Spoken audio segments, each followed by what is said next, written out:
Now we will move to the adult track session where myself, Dr. Tariq Alhat from Qatar, I will be actually co-chairing this session together with my friend and colleague, Dr. Ahmed Hassoun, endocrinologist from the UAE. Our next actually session will have two speakers. The first speaker will be Dr. Christine Pollard, who is professor of endocrinology from Birmingham University and Queen Elizabeth Hospital. She's very well known actually and well distinguished endocrinologist in her area, and she is very well versed with research credentials in this area, and she will talk to us about the therapeutic options for patients with Graves' disease. The stage is yours, Professor Pollard. I would like to thank the organizers for asking me to speak on the therapeutic choices for Graves' disease. I'm Christine Pollard, a professor of endocrinology from Birmingham in the United Kingdom. These are my conflicts of interest. So as an overview of what I'll be discussing, I will have a few slides on the epidemiology and pathogenesis of Graves' disease, and we will then move on to how we diagnose Graves' disease in 2023. But since the topic of the talk is mainly regarding treatment options, that is the bulk of what I'll be discussing. So considerations for anti-thyroid drugs, radioactive iodine administration, and thyroid surgery. I will then move on to some non-anti-thyroid drug medical options, but also discuss prognosis and long-term complications of Graves' disease, and end with a number of novel targeted therapies. So as this audience well knows, Graves' disease is an autoimmune disorder caused by long-acting stimulating TSH receptor antibodies.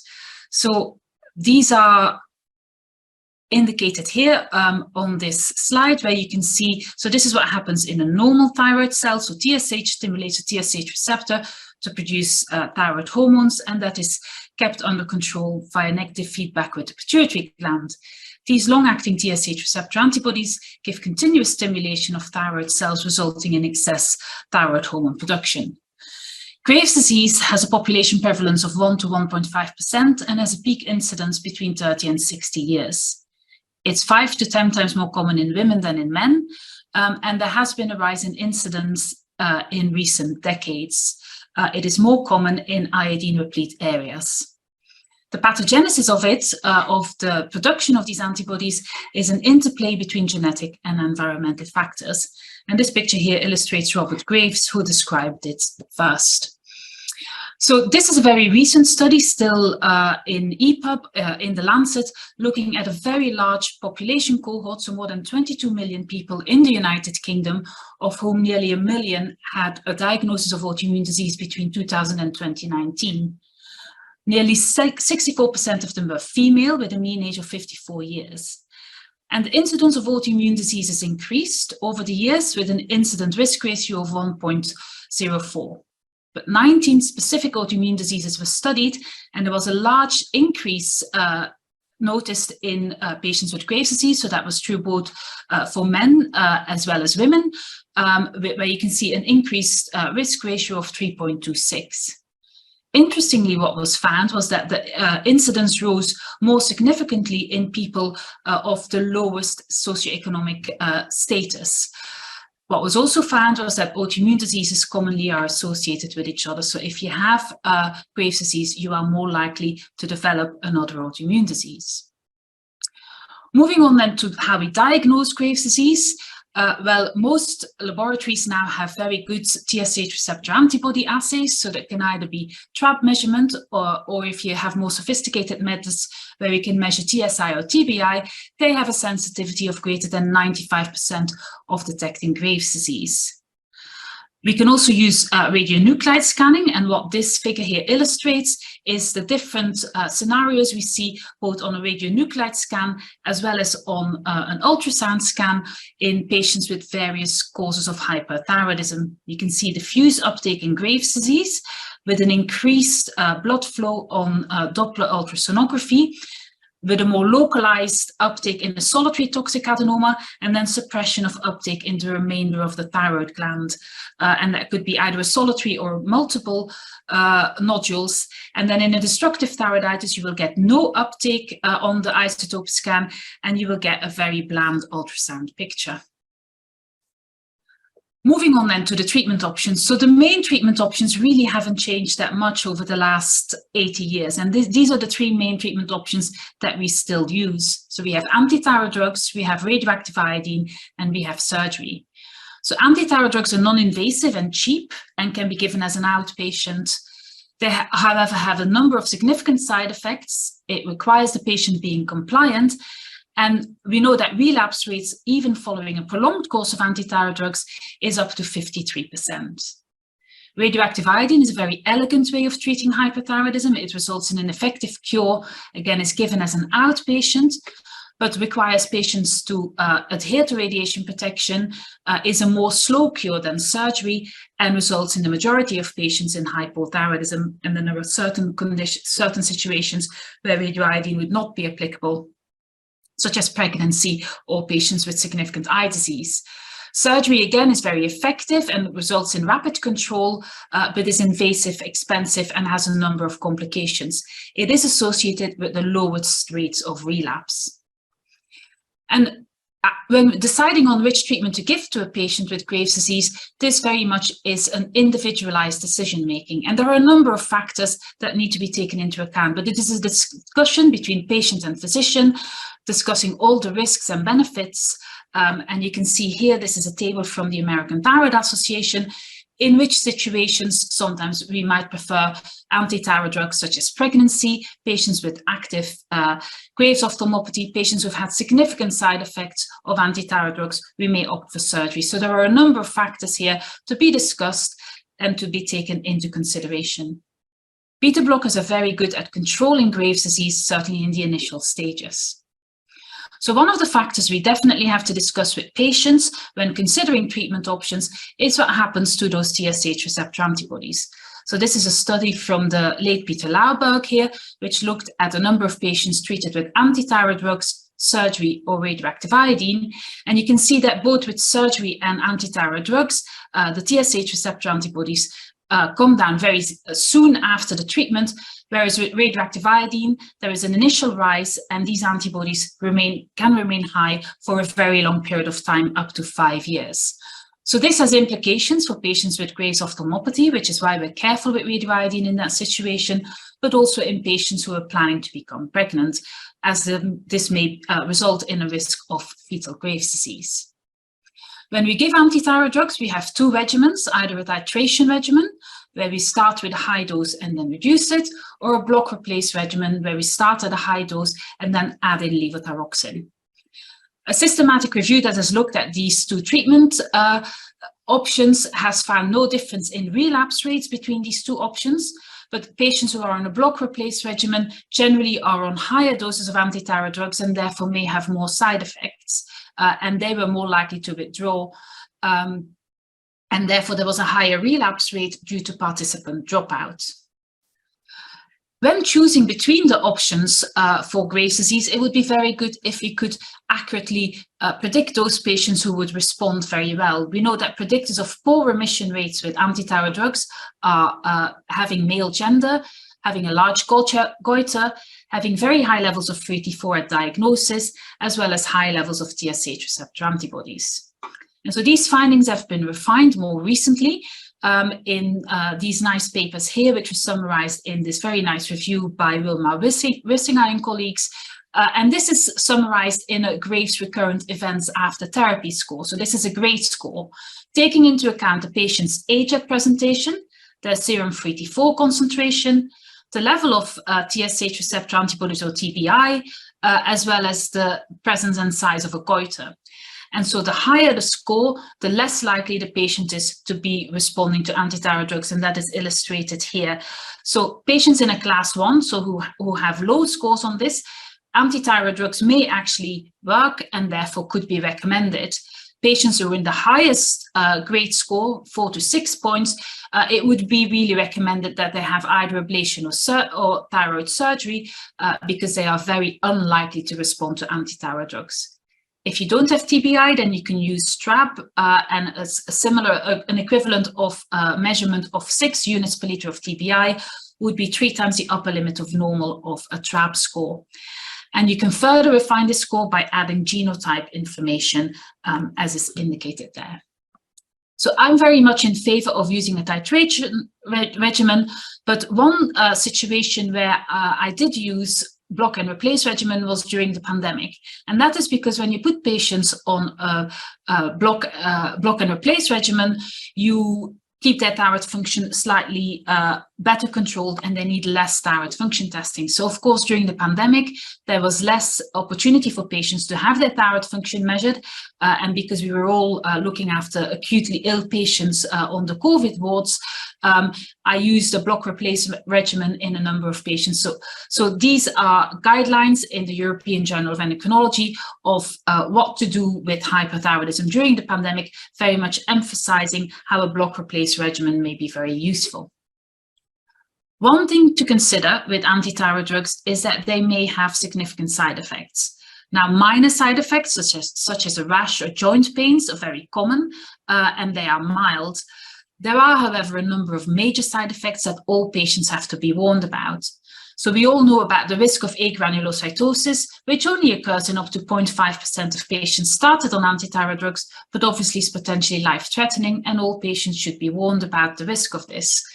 Carbimazole or metimazole has a further risk of being associated with teratogenicity. So in patients planning pregnancy, this is important and has also been linked to pancreatitis. And then propylthiouracil, the only real indication for which I use this is before pregnancy and in women trying to become pregnant, is that this has been linked to liver failure. So how long do we continue anti-thyroid drugs for?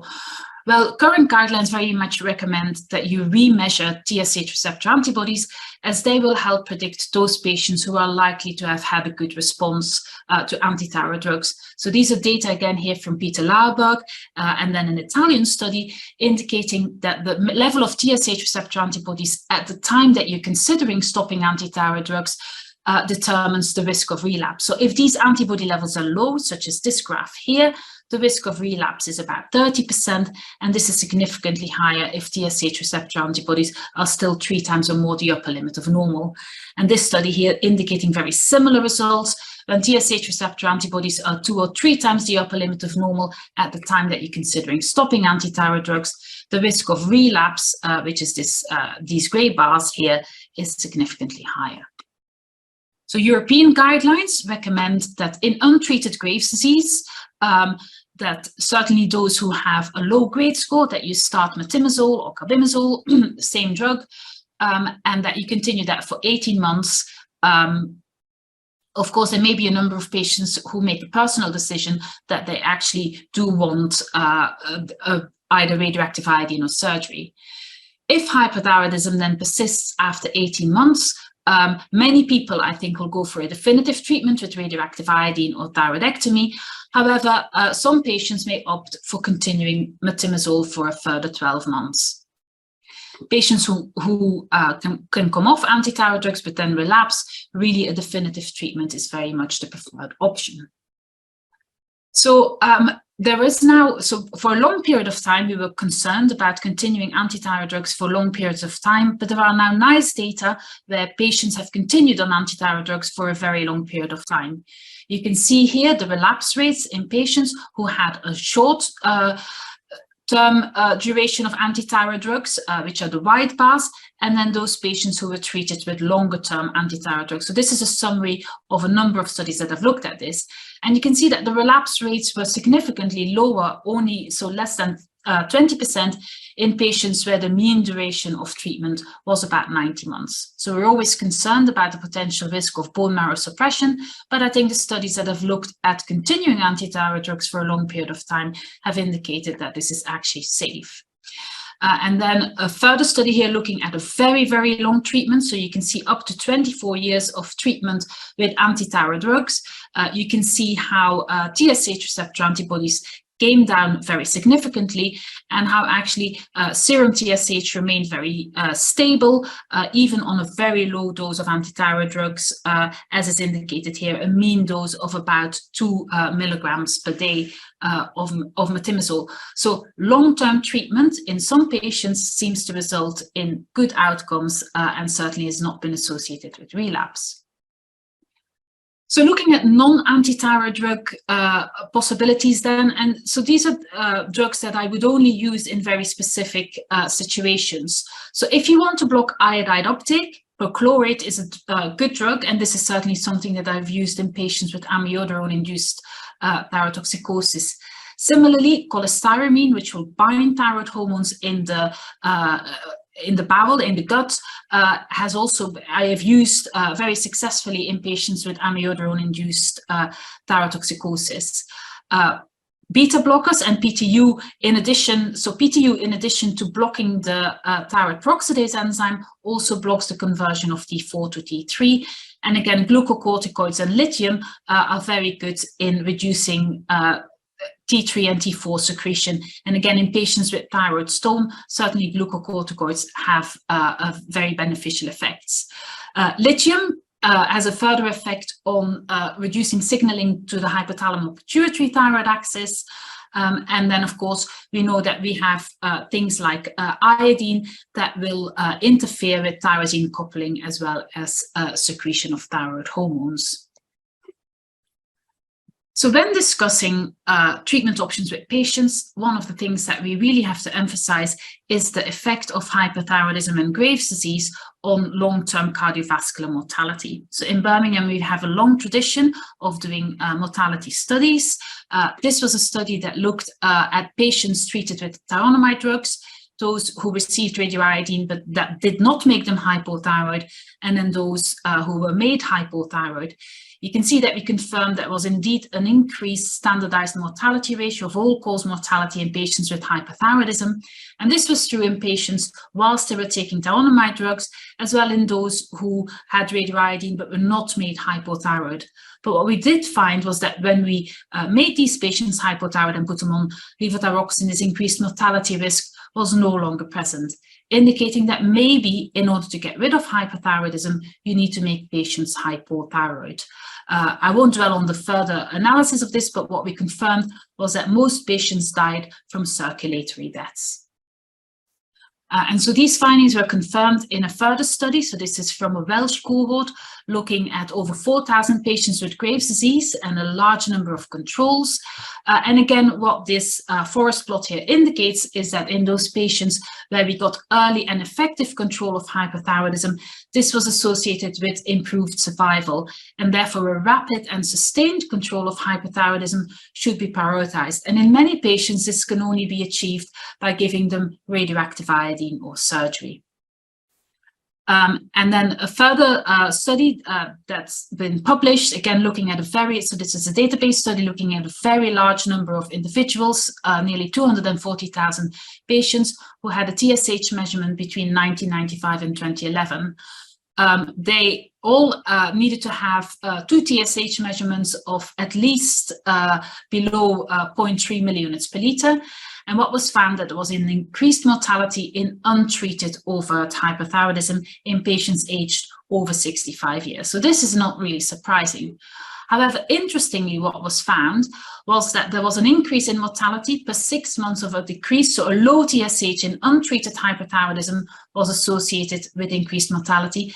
But even in patients who were had treated hyperthyroidism, the presence of a decreased TSH was associated with a significant increased risk of mortality, and that is illustrated in this table below here. So it seems that the mortality in hyperthyroidism really is driven by an inability to induce euthyroidism, and therefore rapid control really is very important and normalizing that serum TSH. Now, of course, many patients don't want to become hypothyroid, and they're worried that they will gain weight and they will have an auntie who had radioiodine and became fat, and therefore, no, thank you very much, I don't want this treatment. So this is very much an interest of mine, and what we have looked at is here 1,300 patients regardless of the treatment option. And you can see that weight gain is relentless in patients who were started on anti-thyroid treatment, and this is most pronounced in the first 6 months. What this graph here illustrates is that patients at presentation to our clinic were lighter than the background population, and at discharge they were heavier. So that indicates that it's not a regain of lost weight, but that there may be a weight overshoot. And then this model here indicates what the weight trajectory would be for an average patient, an average female patient with an average free T4 concentration of 40 picomoles per liter. So you can see that, so the bottom line here is what would happen if we gave that patient anti-thyroid drugs. The line just above is what would happen if we gave radioactive iodine. And then the top line is what we gave if there was radioiodine followed by hypothyroidism. Now, the absolute difference between these two lines is significant, but accounts for 1.2 kilograms. So what I tell patients is that, yes, you may gain a little bit more weight with radioactive iodine, but actually this results in improved survival. And maybe 1.2 kilograms in weight gain is not such a heavy price to pay for living longer. What about quality of life? So a number of studies have indicated that quality of life is not different between the treatment options.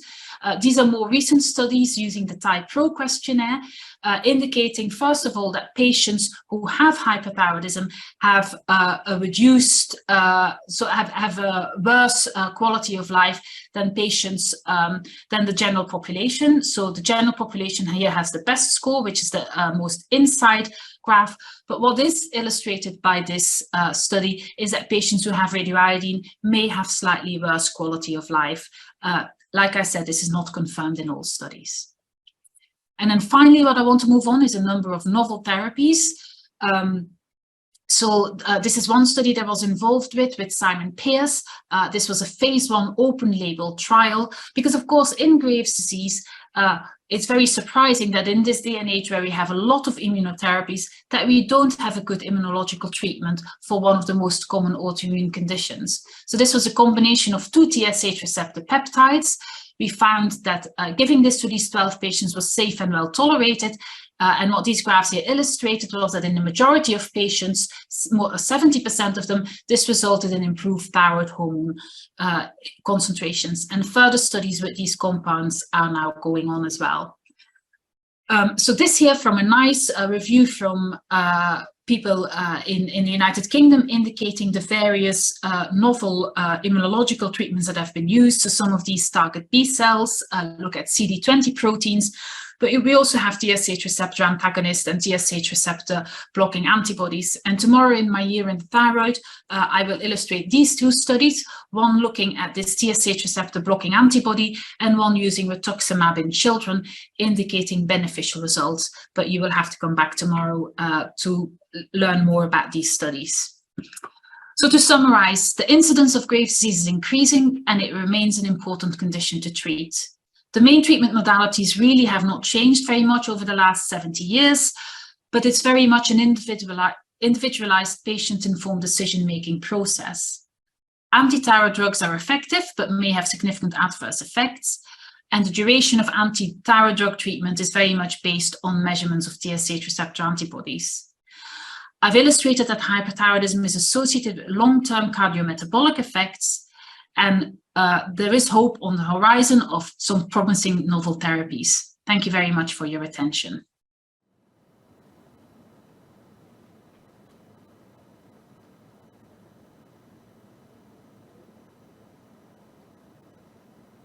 Thank you very much, Professor Bollard, for such a very wonderful lecture. And I will hand over the center stage to my colleague, Dr. Ahmed Hassoun, to introduce the next speaker, Ahmed. Thank you, Tariq, and thanks for the organizing committee for inviting me to participate with you. It gives me great pleasure to introduce the second speaker of this interesting session, Dr. Ramzi Ajjan from the United Kingdom. Dr. Ramzi is Professor of Metabolic Medicine, University of Leeds, Light Laboratories, Leeds Institute of Cardiovascular and Metabolic Medicine at Clarendon Way, Leeds, United Kingdom. He is going to talk to us today about update in thyroid eye disease. The floor is yours, Dr. Ramzi. Hello, everyone. My name is Ramzi Ajan. I am a professor of metabolic medicine working in Leeds, UK. And part of my job, my clinical job, is to run a thyroid eye clinic. And I would like to thank the organizers for inviting me to give a talk, an update on thyroid eye disease. Now, thyroid eye disease is also called thyroid-associated ophthalmopathy or Graves' orbitopathy. So this is my disclosure. I have no disclosure in relation to this talk, but I thought I'd put up all my disclosures to be on the safe side.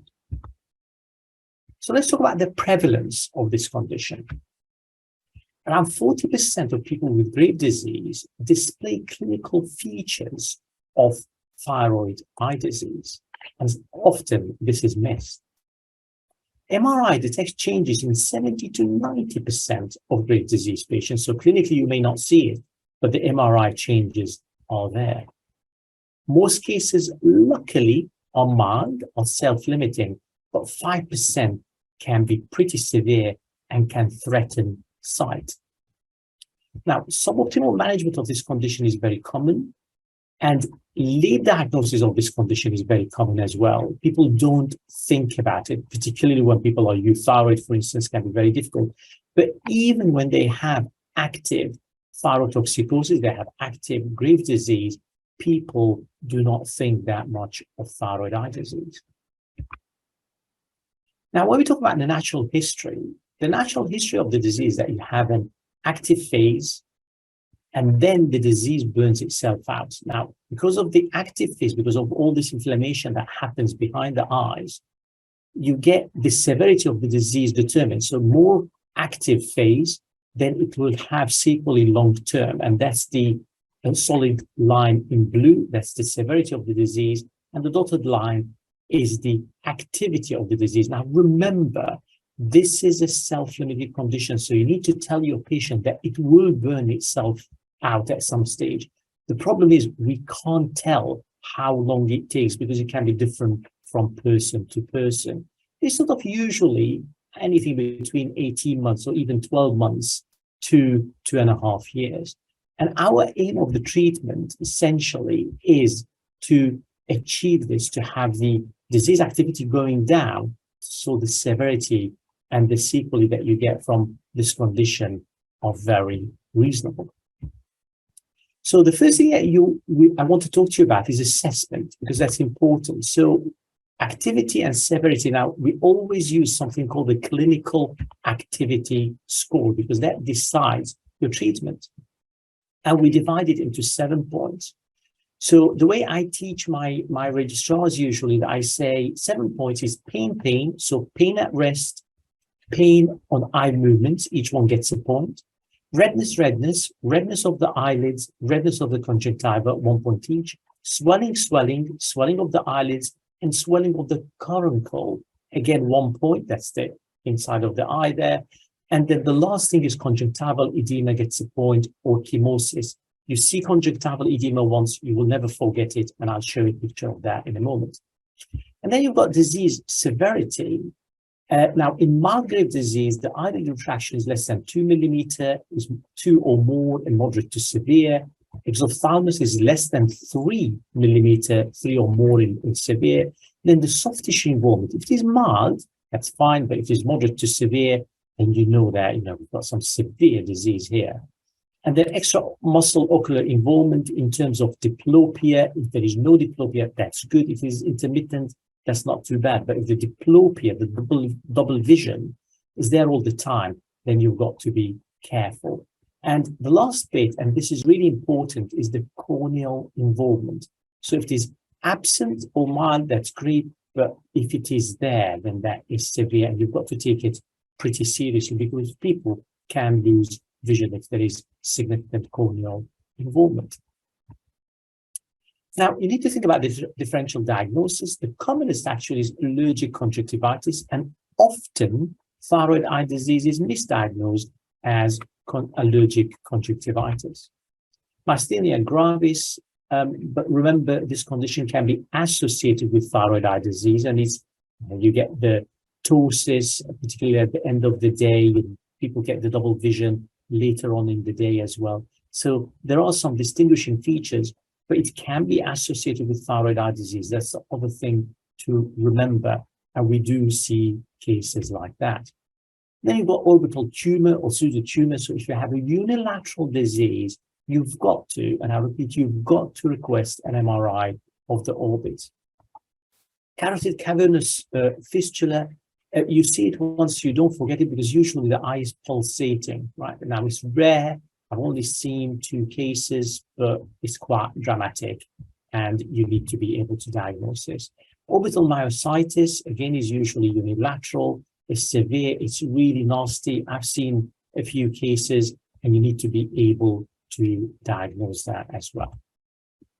Now, clinical manifestations of Graves' ophthalmopathy, here are some cases. So these are my patients who kindly agreed for their pictures to be shared. So the lady on the left had a clinical activity score of 7, top. She's got absolutely everything, right? On the right is pretty severe unilateral chemosis or conjunctival edema. I told you, you see it once, you will never forget it. Now, the picture on the left, you can see somebody who's got proptosis in the right eye, has got lid involvement in the left eye, right? And on the right, you see somebody who's trying to look up and can't move the eye up on the left. So this person will have diplopia. Now, if you look at it, it doesn't have that many signs of Graves' ophthalmopathy in terms of soft tissue swelling, redness, and so on. It's got pretty severe restriction in movement. And the last one is not my patient, it's just to show you how proptosis can be assessed. So when you look at this lady, she's got a bit of proptosis, it doesn't look too bad. If you ask her to move the chin up, it's a sort of chin up position, then you can see the proptosis, and it's pretty significant. Now, a question that I get asked, when to request an MRI or CT orbit, unilateral disease, as I said earlier, you've got to do it. Suspected Graves' ophthalmopathy and no evidence of thyroid autoimmunity. So you've got negative antibodies, normal thyroid function, then you need to do a scan. Does that happen? Yes, it's very rare. It's around 1 in 1,000 cases, but we have seen some cases like that. Divergent strabismus, again, we've got to request this an MRI. And if diplopia, the double vision, is the sole manifestation, you see nothing but diplopia, then you've got to request an MRI as well. Now, some people are more, how can I say this, more generous with the MRI request because they want to make sure, that's fine. But I don't request MRI routinely on my patients. They've got Graves' disease, bilateral ophthalmopathy. I don't see much point in requesting the MRI because you can monitor response to treatment using clinical signs, symptoms, and signs. Now, an important question is when to refer. So do you refer all these guys to be seen by a specialist? So we run an MDT, multidisciplinary clinic. So we've got ophthalmology and everybody that they need, the ophthalmologist, optometrist, and so on in the clinic. And we've got an endocrinologist who's me. And we set up this clinic over 15 years ago, and it's working very well indeed. Of course, as you can imagine, patients love it because they see everybody at one go. So when to refer to these clinics, if you have them. Now, all TED patients, except for those with very mild disease, is better to refer them to such joint specialist clinic because I like to get the condition early on because it's much easier to treat at an early stage. Now, many patients are never referred or referred too late, and we've seen people referred to us after they got blind. Luckily, we managed to reverse that in a lot of them. Criteria for referral should be developed and implemented, and we've got clear-cut criteria in our center when to refer urgently and when to refer routinely.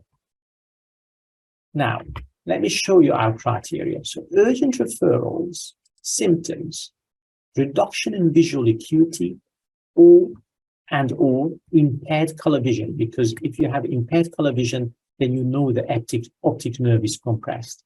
Sudden onset proptosis, refer urgently. Signs, corneal opacity, because people can't close their eyes, so the cornea dries out. Lids fail to close, and abnormal discs. then you refer urgently. So these are the criteria we have locally for urgent referrals. When it comes to routine referrals, you've got gritty sensation, even with ocular pain, diplopia that's been there for a while, progressive proptosis, not sudden onset, progressive, then it's fine to have a routine referral. If you have signs of redness, swelling in the conjunctiva, eyelids, redness, swelling, restriction of eye movements, proptosis, all these, it's still routine referral is okay, but you can see what you need to do for the urgent referral. And urgent referrals, we see them within a week, usually days. If unsure of the diagnosis, refer for a quick opinion. This is what I tell my colleagues. Yes, the clinic can get busy, but we give a very quick opinion and discharge the patient. Great for your colleague and great for the patient as well. MRI requested in unilateral disease. Otherwise, we do not use it routinely. Important to ask the patient to stop smoking, and important to maintain euthyroidism, and that's why we use block and replace regimes. So we go for high-dose carbimazole to suppress the thyroid, and then we add in thyroxine to the therapy. That's the best way to avoid fluctuation in thyroid hormone levels, which are not good for the eyes. Remember, as the TSH starts rising, if you over-treated somebody, that can have a detrimental effect on thyroid eye disease. So you want to maintain your thyroidism. Now, this is a study that we contributed to on early identification. So we've given warning cards to 160 Graves' disease patients who had absolutely no symptoms or signs of thyroid eye disease. And over a period of 12 months, 9 patients called, which is around 6%. 8 needed a review in the thyroid eye clinic, which is 5%, and 4 were diagnosed with active thyroid eye disease. So it's a small proportion who then go on to develop thyroid eye disease that will need therapy. But you do get those. My next question is when to treat. Now, treatment is usually given if clinical activity score is 3 or more, and the treatment has to be done in specialist clinics, in my view. Now, urgent attention, even if the clinical activity score is less than 3, they have impaired vision or color vision. Why? Because there is optic nerve compression, swelling of the optic disc, corneal opacity, or exposure. So even if they have low clinical activity score, if you have these cases, then you do need to treat. So as you can see, I always say this, that the treatment of thyroid eye disease is more of an art. You need to be experienced in it. You need to do quite a few clinics to have that feel when to treat, because there are no sort of very clear-cut guidance. It differs from person to person. So these are the principles. If somebody has got mild disease, you do local measures, artificial tears. I use selenium quite a bit. It's a salt, it's got no side effects, and it works. It's a very mild anti-inflammatory. It's got 0 side effects. So in mild disease, do use selenium. It's cheap, is effective, and it's got no side effects. In moderate to severe, you go for steroids. So steroids remain the mainstay of treatment. We do IV glucocorticoids unless there is a contraindication. So our preference is IV, and I'll show you the regimes that we use in a moment. And then if you have sight-threatening, really severe, you go for IV glucocorticoids for 2 weeks, no improvement, you go for surgery and decompression. So this has been our practice now for over a decade. We do use this. Remember the importance of stopping smoking. It does make a big difference, right? It really makes a big difference. And of course, combine all this, even in moderate to severe disease, with local measures to make that eye comfortable. So for mild disease, as I said, you use artificial tears, selenium, pretty good. Non-steroidal anti-inflammatory agents like ibuprofen. I'm going to tell you a secret here. My colleagues, the ophthalmology colleagues, love it. I don't think they work, right? And I think we're sort of starting to agree that they are not that great. So benefits are questionable. Diuretics, we used to use them in the past. We don't use them now. Topical steroids, not really that helpful. selected cases, if they had a course of IV steroids and there's a very minor flare-up, a CAS of 1 or 2, then we may use it, but it's rare in general.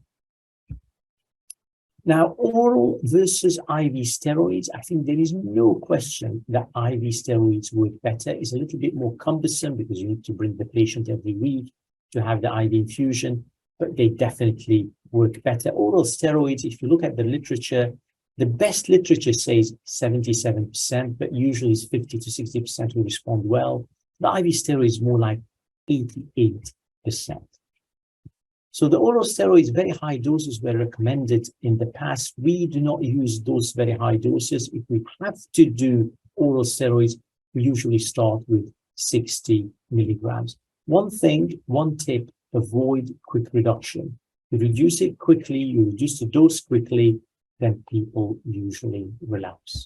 When it comes to IV, our preferred regime is 500 milligram weekly for 6 weeks, followed by 250 weekly for 6 weeks.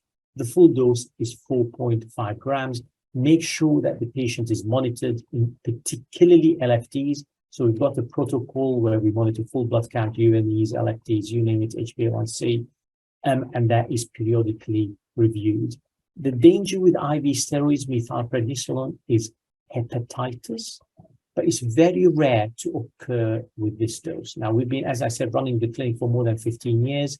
We had deranged LFTs, but we did not have any major problem with any of our patients. You stop the treatment, LFTs recover usually. And don't forget, you can get something else causing the abnormal LFTs while on treatment. Another regime is 1 gram a day for 3 consecutive days. Not far from us, they use that regime.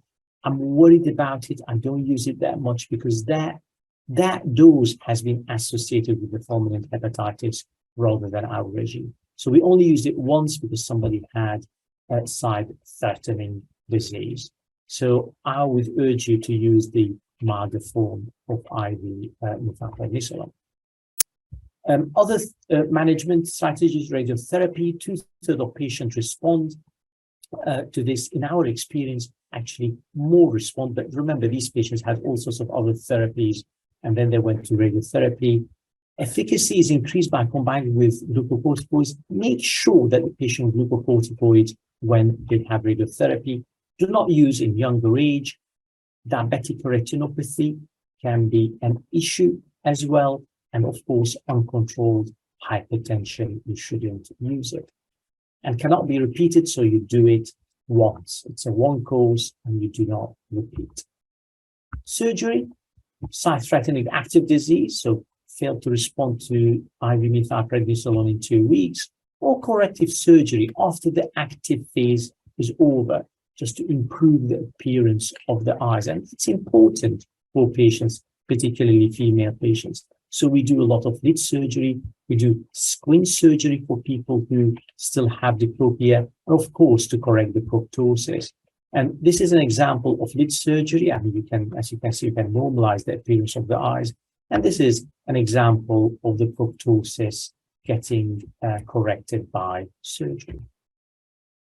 Now, other treatments. We do have actually other treatments. So mycophenolate, there's limited evidence for this agent, but the UGOGO recommends as adjunctive treatment to steroids.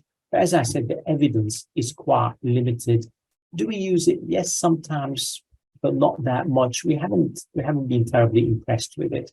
Cyclosporine, if you talk to people about it, there's quite a bit of division. Some people say it doesn't work. In our experience, it's pretty effective when you combine it with steroids and then you withdraw the steroids. So to completely replace steroids, I'm not advocating that. If somebody is needing long-term steroids, is it good as a steroid-sparing agent? Make sure that you monitor blood pressure very carefully, because you can push up the blood pressure, and you monitor creatinine after you start this treatment and after you increase the dose. We usually start with 50 milligram and increase to 100 milligram. And if you're using it sort of longer term, just watch out for those lipids as well. We don't use it for more than a year in our practice at the moment. Then we've got azathioprine and methotrexate, limited efficacy. and not widely used. We tried them, we weren't terribly impressed. Then you've got other treatments when steroids don't work. You don't have a sight-threatening disease, but still you've got active disease. We have used rituximab, an anti-CD20 monoclonal antibody, and it worked very well for us. You know, we tried it in more than half a dozen patients, and it worked very well. But most of the time, in our experience, steroids do work very well. Then you've got anti-TNF therapy used in sporadic cases. Value seems to be limited. And remember, you know, high-quality RCTs, we don't have that many because it's a relatively rare condition and the treatment can be quite expensive. Other treatments, you've got somatostatin analogs, little benefit, not recommended. But then you have the teprotumumab, which is an anti-IGF-1. And we know that IGF-1 is involved in the pathogenesis. So it's very promising. It's the only agent that reduces proptosis. It even reduces proptosis in the chronic stages of the disease, but it's very expensive. You're talking more than $500,000 for this treatment. So we can't afford it in the UK for our patients. So it's a free healthcare system, and we have not used it at this stage. Then you've got tocilizumab. It's an anti-IL-6. Promising, but again, more experience is needed with this agent. And you've got these clever therapies, TSHR, peptide-based therapies, anti-CD3. And, you know, the initial data look promising, but of course, more work is needed before we can adopt this widely. Just quickly about tocilizumab and the IGF-1 directed therapies, you can see that with IL-6 antagonists, you can get almost everybody gets a more than a 2 change in clinical activity score, and 87% reduce their CAS below 3. But that means that 13% will still have CAS above 3 at 16 weeks. So it doesn't work for everybody. And that's why individualized therapy is very important here. And this is the teprotumumab data. You can see that it reduces proptosis in 71% of patients, but that tells you that around a third it will not have that much of an effect. So we need to think about this treatment very carefully, particularly given how expensive it is. Now, other measures that are really important: stop smoking, maintain euthyroidism. As I said before, block and replace is the safest option. To summarize, proper assessment of TED is important but rarely done. Early referral to a specialized clinic is encouraged.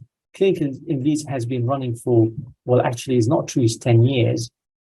It's a lot more than 10 years now. It's more than 15 years. I don't know why I put 10 years there. Apologies. Simple measures can be used by the non-specialists like artificial tears, selenium, and you've got others like NSAIDs and diuretics, questionable value. But selenium, I encourage you to use it. Is really good.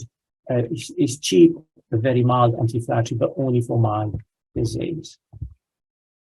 IV steroids remain the main agents used in medical treatment of this condition, and they work, they are effective, they are cheap, and relatively little monitoring is required. Other immunomodulatory agents, cyclosporin, got good experience with it.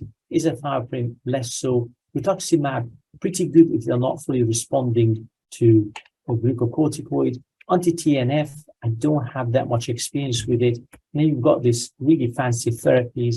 Teprotumumab is the one that reduces proptosis, but very, very expensive. And you've got tocilizumab, and then you can see the future therapies there. More RCTs, of course, are required to establish the best medical treatment for this condition. But I think overall, we are winning. I don't see those very nasty cases that I used to see when we first set up the clinic. Don't forget about radiotherapy, which is quite effective if people have still got grumbling disease, and surgery is used both acutely and long-term to correct those eye changes. Thank you very much for your attention. Thank you, Professor Ramzy, for the excellent talk and updating us about thyroid eye disease. Now we're going to move back to our friend, Professor Christine Bollard. She's going to present to us an important issues here, the burning issues in the management of hypothyroidism. Professor Boulard. I would like to thank the organizers for asking me to speak on burning issues in the management of hypothyroidism. My name is Christine Boulard. I'm a professor of endocrinology in Birmingham in the United Kingdom. These are my potential conflicts of interest. So as an overview, I will talk a little bit about the epidemiology and etiology of hypothyroidism, mainly primary hypothyroidism, then talk about symptoms as well as diagnosis and treatment, where we will discuss both levothyroxine and alternative treatment options. I then have a few slides on management of subclinical hypothyroidism, as well as complications and long-term prognosis. So overt hypothyroidism has a overall prevalence of 0.2 to 5% in Europe and 0.3 to 3.7% in the United States. When we look at subclinical hypothyroidism, which as we all know is a biochemical diagnosis of a raised serum TSH with a normal 3T4, this occurs in about 12% of the population. So the etiology of hypothyroidism can be quite widely varied. What I'm talking about mainly today is primary hypothyroidism, so a problem with the thyroid gland. And in the Western world, this is still most commonly caused by Hashimoto thyroiditis, and worldwide iodine deficiency remains an important cause of this. Of course, this can be iatrogenic following treatment with radioactive iodine or thyroidectomy, and a number of drugs have also been implicated. I will not touch on central hypothyroidism or on peripheral hypothyroidism, but a nice review on hypothyroidism is given at the bottom here. So I've already presented this in the talk on Graves' disease, but this large population-based study in the UK of more than 2 million people, of which nearly 1 million were diagnosed with autoimmune diseases between 2000 and 2019. Actually, Hashimoto thyroiditis was one of the few conditions where there was a slight decrease in the prevalence of the autoimmune disease. About 64% were female, and the mean age was 50 years. Generally, the incidence of any autoimmune disease increased, but like I said, Hashimoto thyroiditis, both for women in red here and for men in blue, seems to have had a slight decrease in incidence. Importantly, what was highlighted by this paper, and something we know, but was that patients with Hashimoto thyroiditis are at increased risk of developing other autoimmune diseases.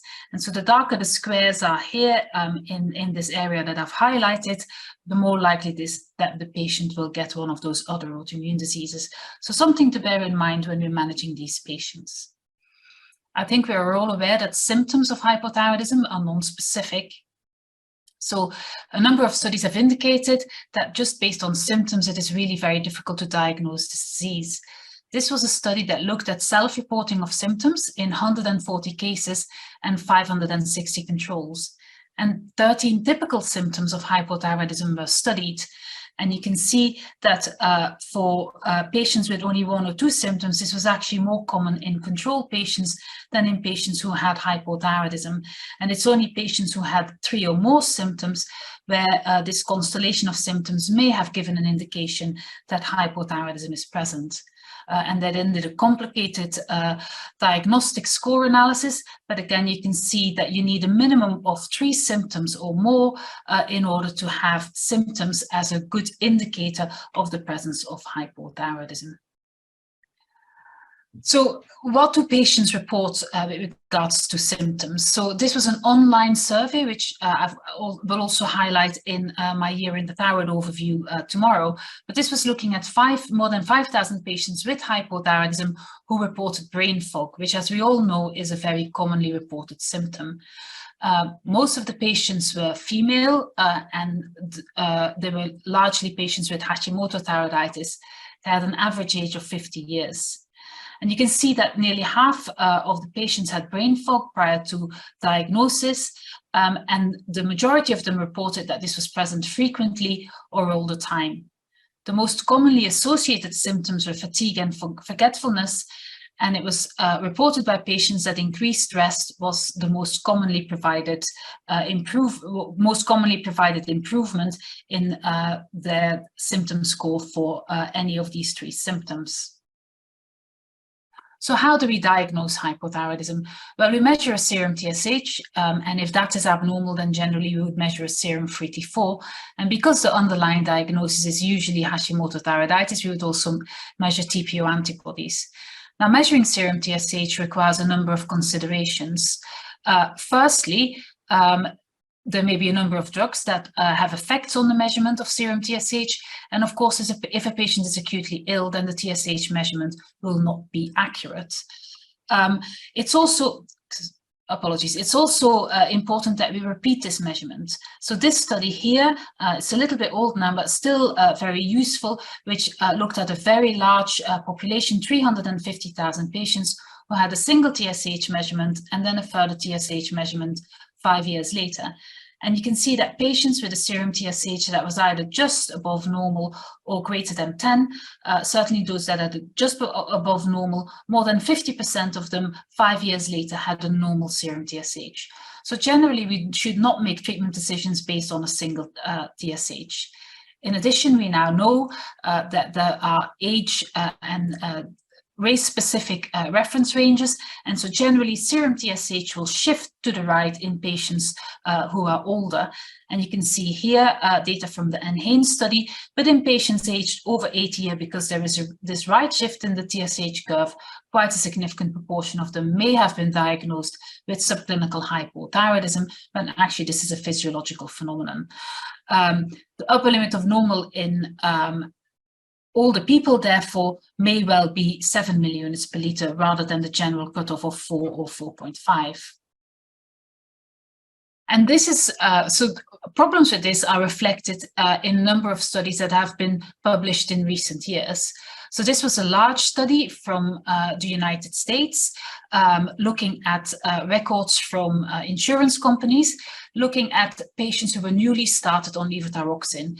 So this was started in 110,000 patients, and you can see that for about 25% of patients, whether that was done in 2008 or in 2018, so there was not much improvement really, about a quarter of them were started on levothyroxine when their serum TSH was within the normal range.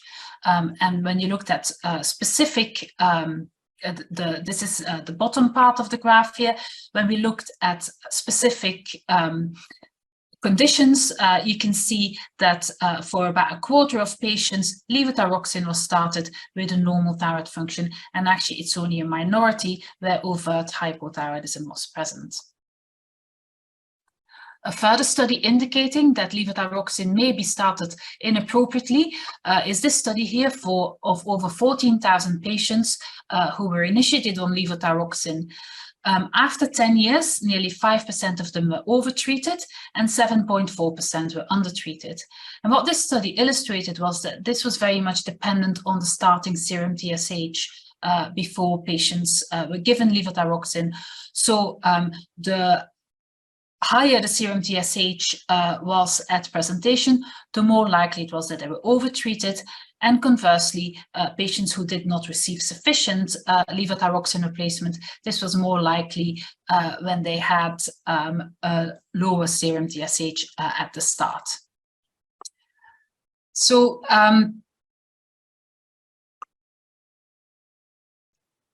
looking then at the effects of what can be done following discontinuation of, so there have been a number of studies that have looked at discontinuing levothyroxine replacement in patients who were started on it. So this is a systematic review looking at over 1,000 patients who were deprescribed levothyroxine. The vast majority of these patients were women, and patients were generally aged between 2 and 81 years. And you can see that for up to a third of patients, they remained euthyroid following discontinuation of levothyroxine. So when you look at all studies together, you can see here that about a third of patients, despite discontinuing levothyroxine replacement, they remained euthyroid. The study also looked at which factors predict which patients are more likely to be successful with deprescribing. So predictors of patients remaining euthyroid following deprescription of levothyroxine are the presence of a positive family history, in adults and of a slightly lower serum TSH as diagnosis. Whereas those people who have a heterogeneous thyroid on ultrasound or high levels of TPO antibodies or a higher serum TSH are less likely to benefit from deprescribing. We also know that a number of patients feel that they are very much dependent on a particular brand of levothyroxine, and that if we change their brands, that this results in abnormal thyroid function test. Again, a nice study from the United States here using insurance database, looking at an equal number of patients who switched their levothyroxine prescription compared with non-switchers. You can see that actually serum TSH concentrations remain stable for the vast majority of these patients. They had a mean age of just under 60 years, and about 74% of them were female. So this is a large number of patients, and they were prescribed one of the most common generic levothyroxine formulations that are available. But so following a 3-month period where they either switched or did not switch, there was a similar proportion of normal serum TSH concentrations. So whilst patients may feel that they're dependent on this, this is not reflected in biochemical abnormalities. So there have been a couple of studies looking at adjusting levothyroxine in the normal reference range. I think we all have patients who have a normal thyroid function when we do the laboratory assay and we say, look, you should be feeling fine, you're on an adequate dose of levothyroxine, but they don't feel well. And I think quite a few of us then try and adjust levothyroxine within the normal reference range. So the first was a randomized controlled trial of 52 patients who were targeted to either have a low, a mid-range, or a high dose of levothyroxine with different TSH targets. And so this was they were randomly assigned to these different treatment groups, and there were no effects on well-being, symptoms, quality of life, or cognitive function, and patients did not report a treatment preference. And then a further quite nice study by Mary Samuels was again an RCT of 138 patients who were taking levothyroxine, who were randomized to either keep their dose unchanged or go on a lower or higher dose, again with different TSH targets in these groups. So again, when outcomes such as quality of life, mood, and cognition were evaluated, there were no specific effects on this, but patients who thought that they were taking a higher dose felt that their well-being was better. So patients who feel that they're on a higher dose, despite that not necessarily being the case, feel better. Moving on then to alternative treatment options. So I think we're all well aware of combination therapy with T3 and T4 and a large number of trials and meta-analysis that have been undertaken. Again, I am illustrating this in my year in the thyroid review, but so this is the most up-to-date systematic review encompassing 18 studies of 883 patients. And once again, the systematic review is negative, indicating no clinical benefit in patients going on combination therapy compared with levothyroxine monotherapy. And this was true for outcomes including depression, fatigue, pain, anxiety, and anger. Again, when looking at patient preference, there was a slight preference for patients going on combination therapy, despite this not necessarily having a good clinical or different clinical outcome. And I think one of the most important papers that's come out with regards to this is a paper that illustrates potential harm with liothyronine replacement. So this is a study from Korea, which is a multi-center hospital database study. Now, patients were taking liothyronine for a significantly long time, and indeed some of them were taking it for more than 52 years. But you can see that in 3,900 levothyroxine users compared with just under 1,500 liothyronine users. So those who were taking liothyronine, there was an increased risk of heart failure and of stroke, indicating that long-term use of high-dose liothyronine may well have adverse health benefits. So something definitely to bear in mind and something to discuss with our patients when they are requesting to go on combination therapy. There has been one important trial looking at desiccated thyroid extract. So desiccated thyroid extract, of course, is animal-derived thyroid extract. This can come from cows, from pigs, or there's also an ovine form available. So this was a crossover trial where patients were treated either with levothyroxine and then crossed over to desiccated thyroid extract and vice versa. And again, a large number of both neuropsychological and biochemical measures were evaluated. So there were no real effects on neuropsychological measures. So none of these measures here, which were measured by various scores of general well-being, were affected. There was a significant difference in weight in patients taking desiccated thyroid extract.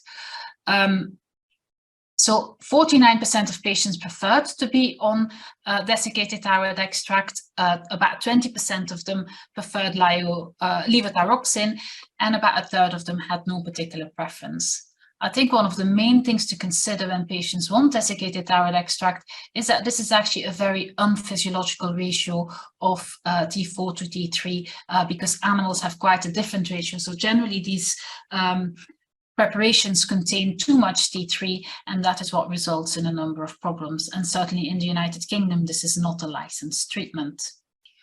There's been a further study looking at outcomes in patients who were taking levothyroxine or desiccated thyroid extract. So again, this was a crossover design.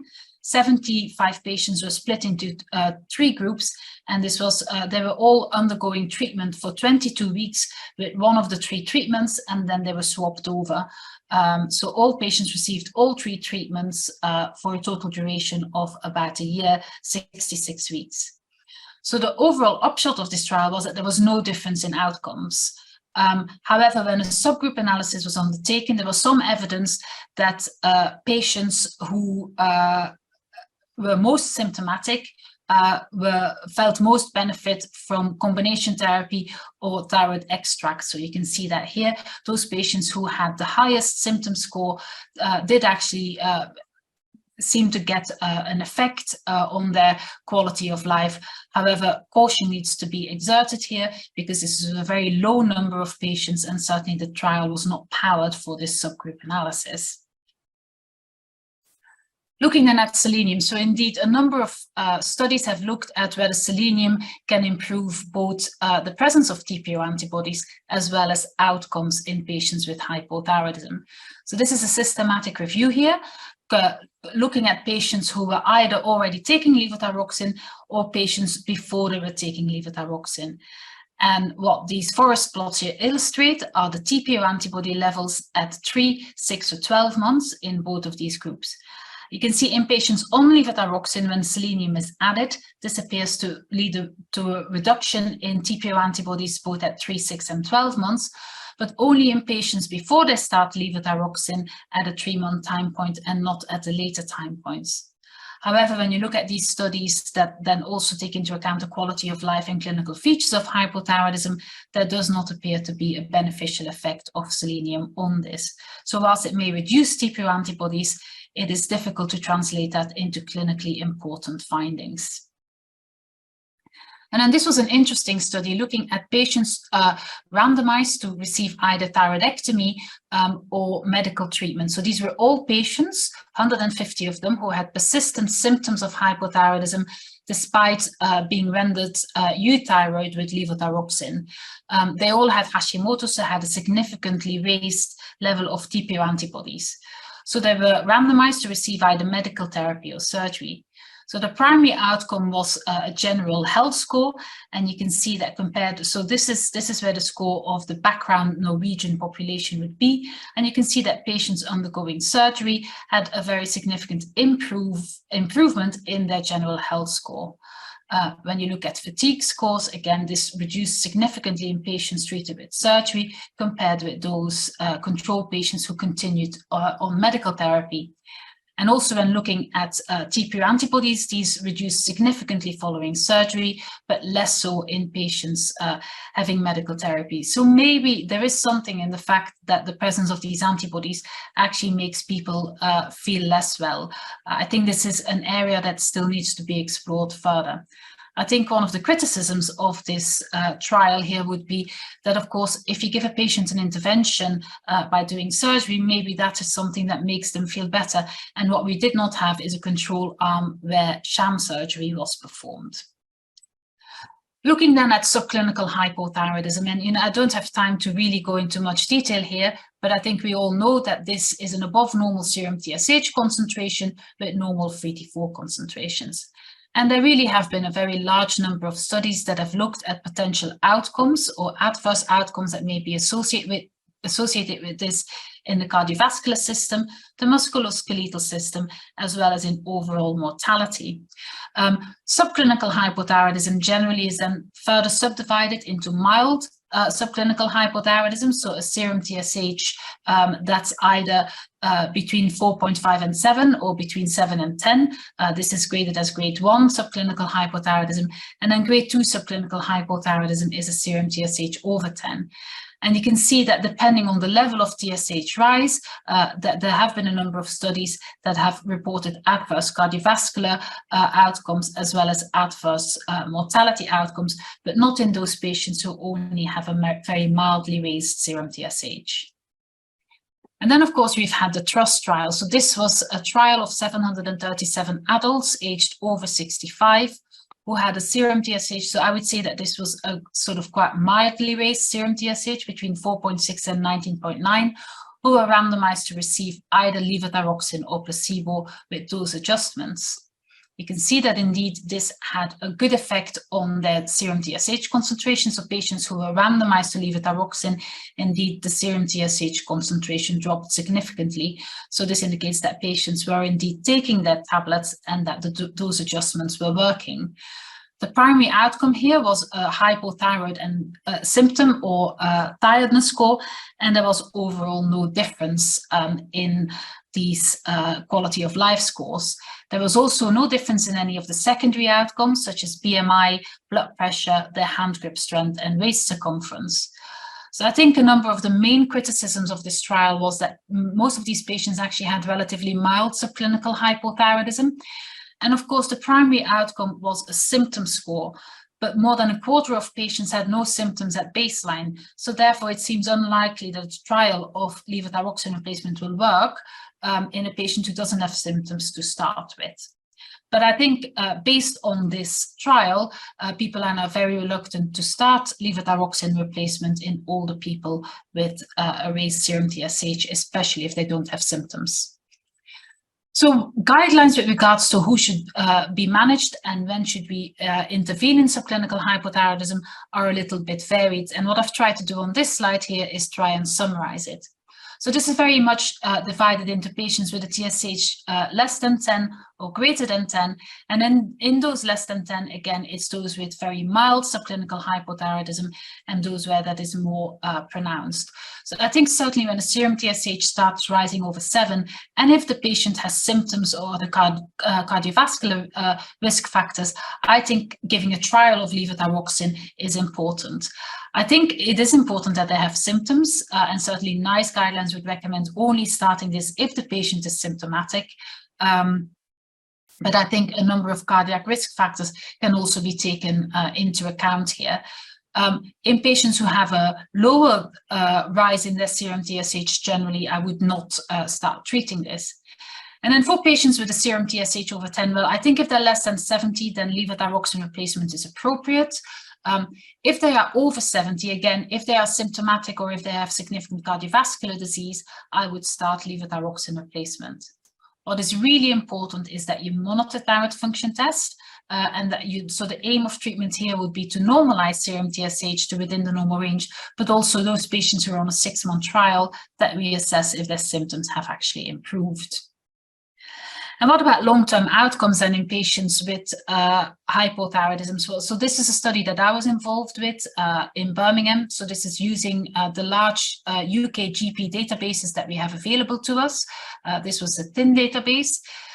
So we looked at nearly 163,000 patients with hypothyroidism, and you can see they had a very large number of TSH measurements. A large number of outcomes were evaluated, but I've just put the highlights here.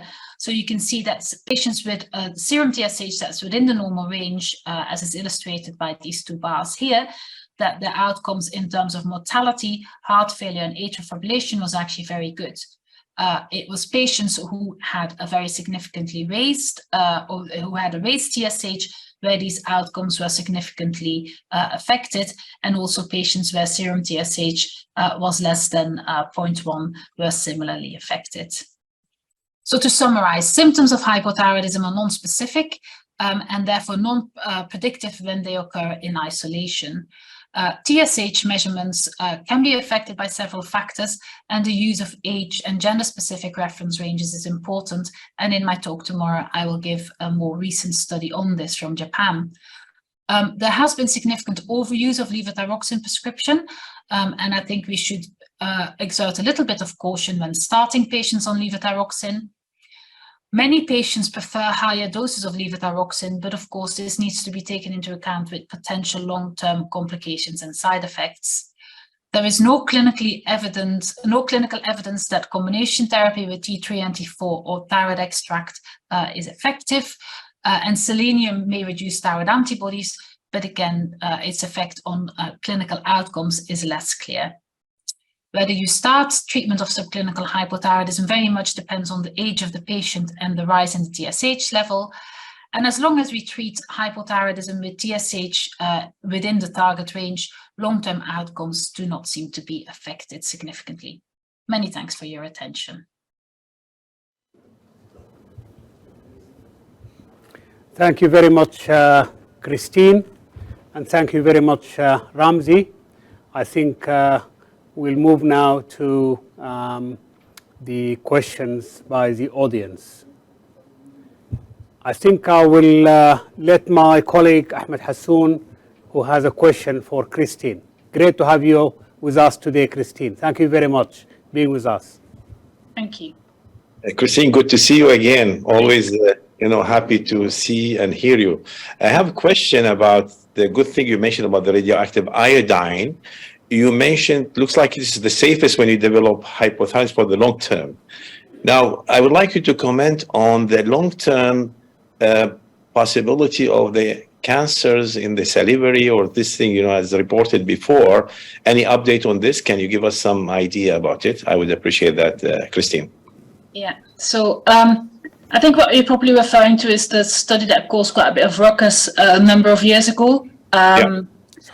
From Kitahara and colleagues, because of course this is a treatment we've had for more than 80 years, and generally the long-term data are that it's safe, and previous studies, including those from Birmingham, had showed that it was safe. So then we had this model developed by Kitahara and colleagues, where they did a dose calculation as to what went to organs, and this suggested that maybe there was an increased risk in solid organ cancers. So I personally have written a rebuttal to that paper in Clinical Endocrinology with our UK colleagues. It was also not accepted as nice evidence because, of course, there were no control groups here. So this was only patients treated with radioiodine. We didn't have control groups in patients with anti-thyroid drugs and surgery. And we know that hyperthyroidism per se is associated with an increased risk of breast cancer. And lo and behold, a paper a couple of years after that, where they actually did use control groups, had to refute the data. So I think those data were put to bed. And I think we can safely tell our patients that this is a safe treatment. And I personally believe that if you want to get rid of an overactive thyroid, you need to make patients hypothyroid. Thank you, Christine. Dr. Tariq, your question? Yes, Christine, if I may to ask you, thank you very much for showing that sort of algorithm for the actually treatment of Graves' hyperthyroidism. Just a bit of clarification regarding patients who actually have a relapse following a course of 18 months therapy. You mentioned that there will be an option for, them to go for further 12 months therapy with antithyroid treatment. Does this actually negate for the other option of the long-term actually antithyroid treatment, which we now actually offer for these patients? And how strong the data actually which will back another only 12 months therapy. If you could elaborate us Yes. more on that. Thank you. So that's the algorithm from the European Thyroid Association.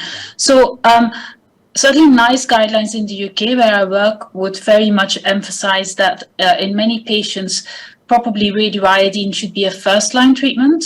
And certainly when we take that those scoring systems into account, people with severe Graves' disease and high levels of antibodies, you know, the discussion I have with them is that I say, these drugs are not going to cure you.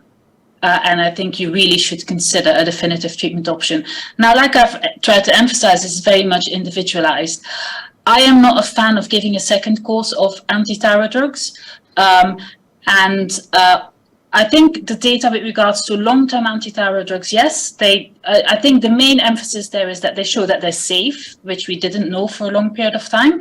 So that is safe, and it does seem to have induced remission in a number of people. I think, however, if you look at the mortality studies in more detail, the people who do this with their thyroid function test, they are the people who die.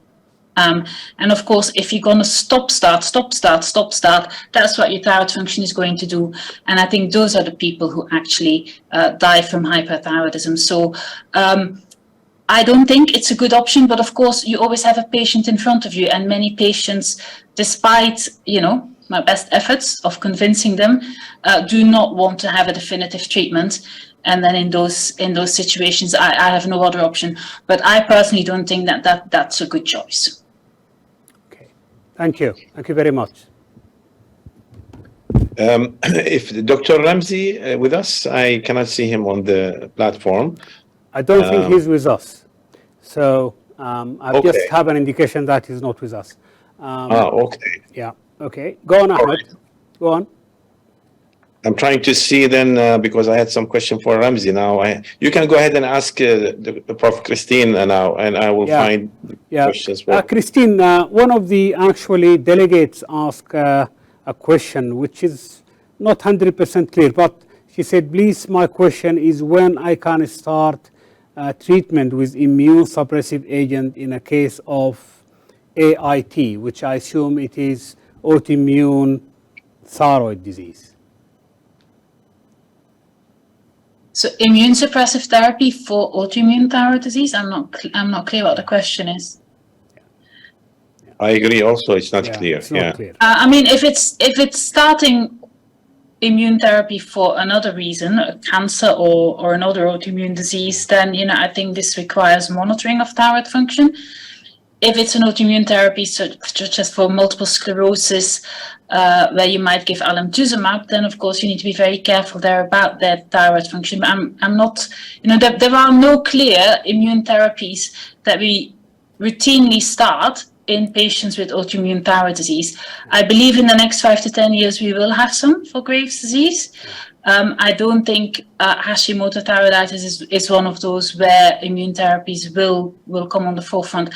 I'm not sure if I've answered that question because I'm not sure I understand the question. I think, Christina, that's probably talking about some people when have autoimmunity, they treat it as autoimmunity and they start giving like steroids. And I have seen a lot of these cases. Right. You know? So that's probably what they are considering. So I don't think steroids. So the times I use steroids in these patients, so in patients with thyroid storm, I use steroids. And in patients who undergo thyroidectomy where thyroid function has been difficult to control, I also give a short course of steroids. And then, of course, patients, we've already heard in 2 presentations here about the use of steroids in thyroid eye disease. But so those in patients with autoimmune thyroid disease, those would be the only situations really where I use that. Okay.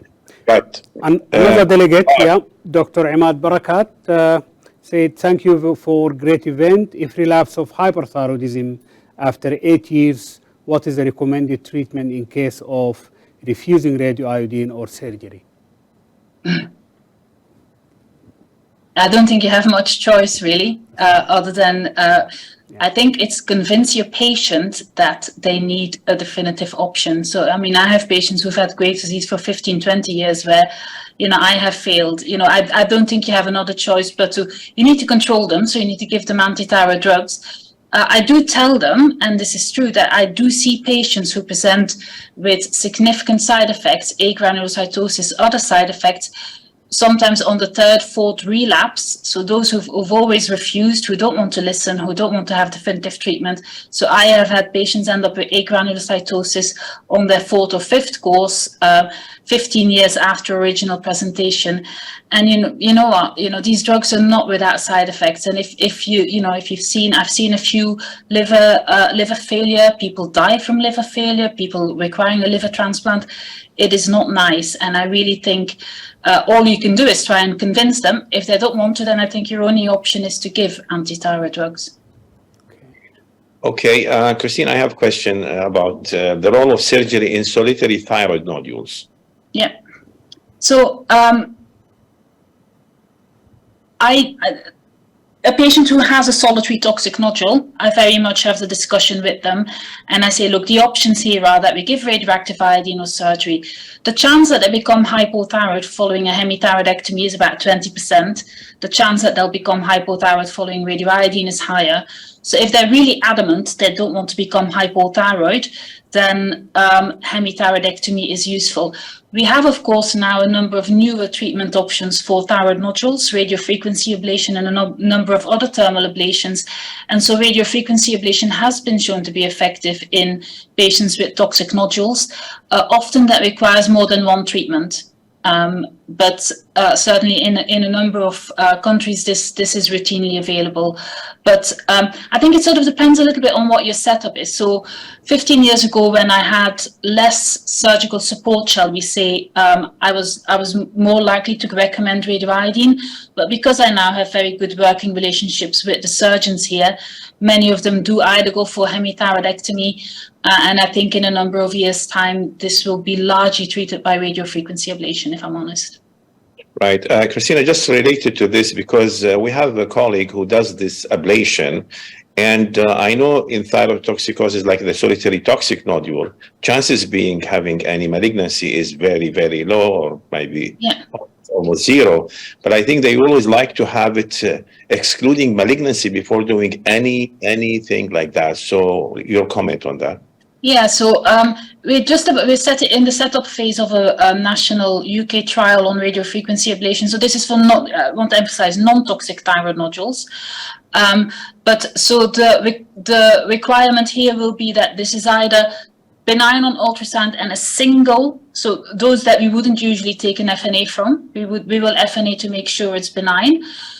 Those where it's like a ThyRADS 3, we will need two negative FNAs, and the international guidelines on RFA will recommend that you have a minimum of 1/2 benign FNAs. Now, of course, this is a little bit problematic because FNAs in a toxic nodule can be difficult to interpret.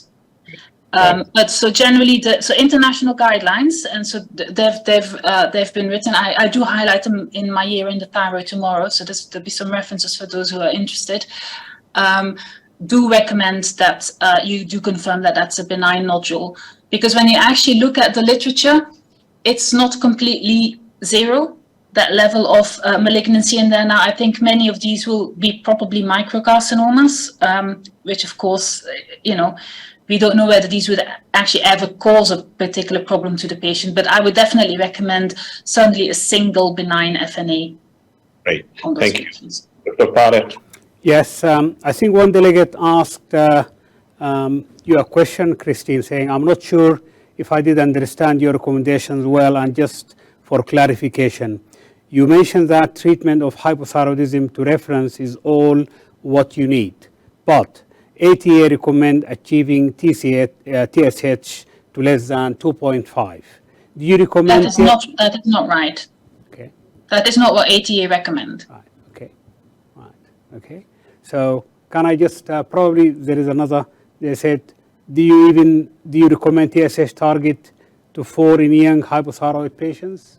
Another sort of component. I think having the age of the patient in your mind when you're treating them is right, because what I explain to patients is that everyone will have their own TSH set point. Now, a young patient will have a TSH that's around 2. okay, because that's the median TSH for the population. And young people will have a TSH that's around 2. So whilst I don't think the trials have shown that there is particular benefit of titrating that levothyroxine within the normal range, it is something that I do, and it's certainly something that I've recommended in the NICE guidelines, that as long as you keep serum TSH in the normal range, that's fine, or even just below. What I don't want is a serum TSH below 0.1. But targeting for a particular patient, and I mean, we all know that many patients feel a bit better when they're on a bit more levothyroxine. And, you know, to be honest, I'd probably feel a bit better if I had a little bit of levothyroxine. You know, I think that's fine, but do not suppress serum TSH below 0.1. But the ATA guidelines do not recommend that 2.5 is the upper limit of normal. In younger people, however, a serum TSH around 2, I think, is appropriate. Ahmed? Great, yes. My colleague, Dr. Forat, is asking, he's an endocrinologist. He has a patient that is a young chap, actually, raised FT3 only on 2 occasions with always normal TSH, T4, TRAP, TPO, and he suffers from depression, low mood, not on any treatment. Any thought, Christine? Yeah, so it's odd. I think the first thing you need to do there is make sure there's no interference in the assay. Actually, yesterday I was looking at some results of someone with exactly that. So normal TSH, slightly low T4, high T3. And I can't explain it. It's again someone who's depressed. And so the first question is, are they taking something funny? Mm-hmm. Of course, they'll deny that. I think you need to make sure there's an assay interference. And then what I would do in this patient is check, so measure it on 2 different assays at least, but also do your interference screen. And so in Cambridge, I don't know, in UAE or, you know, around the Middle East where you can do this, but in Cambridge, I certainly have a very specialized unit where they do special interference screens where they use a Delphia assay. So I rely heavily on them to make sure that, you know, this thyroid function is actually the correct one and that we're reading this correctly, because the most likely thing here is assay interference. But I would also do a TSH receptor antibody check and a technetium scan in that patient. Great. Tariq? Yeah, fantastic. I think just to conclude, just a final quick question. I know the subclinical hypothyroidism is going to be discussed tomorrow, but you alluded to that paper published recently, Christine, I think in JCM, where they assessed the quality of life and the symptoms following replacement of patients with subclinical hypothyroidism. And they have chosen rather wider range of TSH up to 19, and they realize that there is no difference. Have they divided actually when they assessed the sort of treatment score, the groups by quartile? Because I'm a bit surprised somebody with TSH up to 19 won't have any improvement in terms of symptoms. If you could just enlighten us. Yeah, so I think the problem here is that symptoms and biochemical tests don't really correlate very well, as we know. So I'm not sure whether you're referring to the BMJ paper that recommended not starting levothyroxine unless serum TSH is over 20. Now, of course, again, that's caused a lot of uproar in the world of thyroid, and so I certainly do not agree with that paper. I think in older people, yes, you can start higher. I think, again, there's symptoms there. It's difficult to interpret because, of course, older people have fewer symptoms. There is no denying that. So basing it on symptoms is very difficult. The TRUST trial has made it virtually impossible for us to start levothyroxine replacement in people with subclinical hypothyroidism, even though, if you ask me, that was a flawed trial. How do you start levothyroxine to improve symptoms in someone who doesn't have symptoms? I just can't get my head around it, but it has scuppered it for all of us. Thank you very much, Christine, and thanks, Ramzia Ajan in absentia. We had a wonderful, actually, evening. Thank you very much again, and it's always great to have you with us. Thanks, Ahmed. And just would like, before I conclude, just because this is our last session and we are closing. So tomorrow we are going to start at 2:30 Riyadh and Mecca time, which is 3:30 UAE time. Thank you very much again. Thank you again, Christine. Thanks, Ahmed. And thanks, everybody. Thanks, Christine. Thanks, Tariq. Bye. Thank you. Bye-bye.